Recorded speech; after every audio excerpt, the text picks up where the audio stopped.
isn't it great to hear 22, 23-year-olds stand up and talk like that?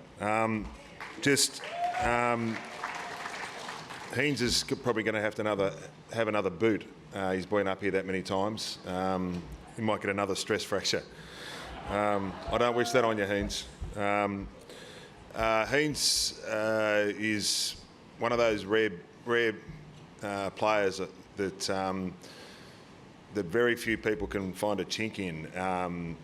When we as coaches watch a game of football behind the goals, you guys probably clearly see what he's able to do with his talent, and whether it's some of those ice cool goals that he's able to kick, or that hanger that was on the wing at the SCG that he's still coming down from.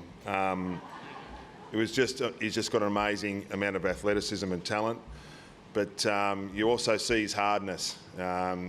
He's as hard as any player I've seen. He's genuinely tough. This year, some of the times he lifted at the biggest moments was just inspiring for his team, for his club, for his supporters, and because at the biggest moments he lifted and did what he had to do to get us over the line. As every week as coaches we watch behind the goals, because that's where we do most of our teaching from. And the amount of times you see him not only playing well but covering for teammates. Very rarely do you see a bloke with that amount of talent prepared to work as hard as what this bloke does off the ball, where no one sees, no one's watching. If there's a bloke spitting out the back that has to be picked up by someone, and it allows Chatty or someone else to go forward and kick a goal, quite often it was Heens. And that's a very rare beast with the talent that he's got to be able to get great joy out of that. And so thanks, mate, for that. You're an absolute A-grade at a coach. The Monday of the prelim final, the physio walked into my office and said, and I could tell by his body language that it wasn't going to be a great conversation. And he said, Heens has got a crook leg. And so after I picked myself up off the ground, realised it was a stress reaction in his leg. And he carried that into the prelim final and played an amazing game. Once again was at the forefront with a lot of the boys and just showed his toughness. He took it into the grand final again that no one knew about, and it was just an inspiring game again. Teens to be able to actually get out in the ground with what was going on with your leg.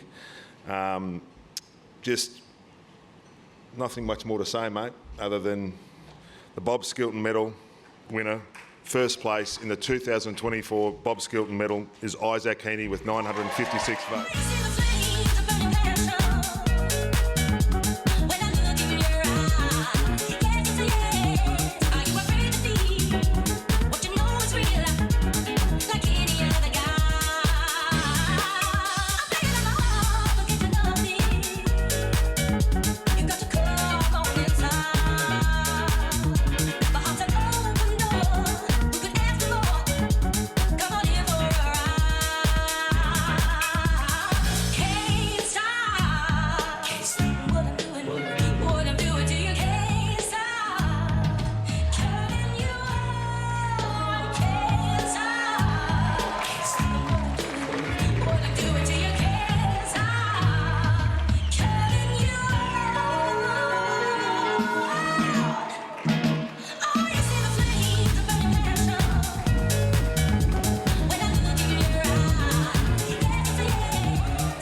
I know a couple of people are shocked when you won a couple of other awards and you didn't get to speak. We could have just put a chair up here and saved you a bit of time.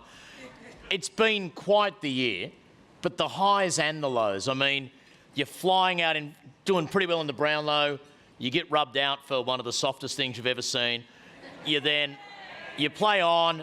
You take the mark of the year. You're not eligible because it's a final. You probably kick goal of the year. Not eligible because it's final. Chad talked about the flow state, right? That game against GWS, you take that mark, you kick that goal, you take that one-handed grab that for most players would probably be on the highlights reel of their career. That barely made the podium for you that night. So you've had moments this year where it's just clicked incredibly, yeah?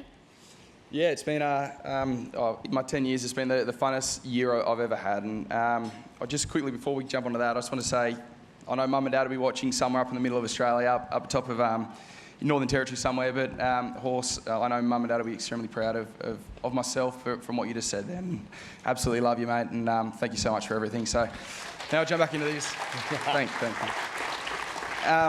It's been an amazing year. It's been one that the boys have had so much fun. We've bonded really, really nicely and played some games where we've been in complete flow state. And unfortunately, first half of each game for the majority of the season didn't quite click, but it meant it was good viewing for you guys to come home strong and finish well. But it was an amazing year and so much fun. You had a year where your role clearly changed a little bit. Did it unlock potential you'd already had, or did you just work a bit harder and did things click this year, this standout year for you? Obviously a different role. Horses give me, or had the faith in me to jump in the midfield and the coaching staff to kind of just play my game. He backs me in. Obviously, he come off a decent pre-season, and he just said, mate, play your style as long as you got team focus first. Play your game, and I was lucky enough to play with confidence and play off instinct purely because of the confidence these guys have given me and the teams give me. So it's been a fun year. We farewell a couple of legends tonight. The oldies like yourself can't keep doing it week in, week out. Are you happy looking at I just love talking to you about you as an oldie now, because I remember when you were about 11 years old and turned up. When you look at the kids in this group now, are you passionate about where we can go next year and beyond with some of the youngsters nipping at places and just starting to find their spot in this team? Absolutely. You look at these two up here, what they've done in the first, 4 or 5 years of their career is something pretty impressive, and who knows what lies ahead for them. It's seriously impressive. And to touch on these, I'll call these old fellas. I don't feel that old, but running next to these guys I feel old, not next to these guys. At Parks and Reedy, you guys have been superstars. You're the complete bloods. I'm going to love coming up against your Parks next year. It's going to be awesome. I'll try not to take your head off, but I'll be tagging him. And Reedy, what you've done for the club too, mate. You're an absolute champion and love you both. And it's an exciting future. We've got amazing talent, and it's going to be awesome next year. On behalf of the fans, mate, because we love watching you in and out of the games. We see you, as John said, do at times magic stuff. Some people wouldn't know that, like, you're obviously really popular with the fans, but regularly after training sessions, after kids sessions, after fan days, you're around for hours signing autographs. I have never seen you say, look, I'm sorry, I've just got to go to someone. And you know how much that means to every one of them. On behalf of the fans and the kids who love this club, who's the number of times you've made some kids day or month or year by posing for a photo. I know you think you take that as part of your responsibility. Just thank you. Thank you guys. I mean, it's the reason why we play. We absolutely love the fans, the members, the kids growing up to idolise people. These guys will take over me very shortly as the most popular at the Swans. So we absolutely do it for you guys, and we love your support and stay positive. We've got a bright future ahead of us with the group we've got. So thank you guys. Congratulations on an amazing 2024, a deserving Bob Skilton medalist, ladies and gentlemen, Isaac Heeney.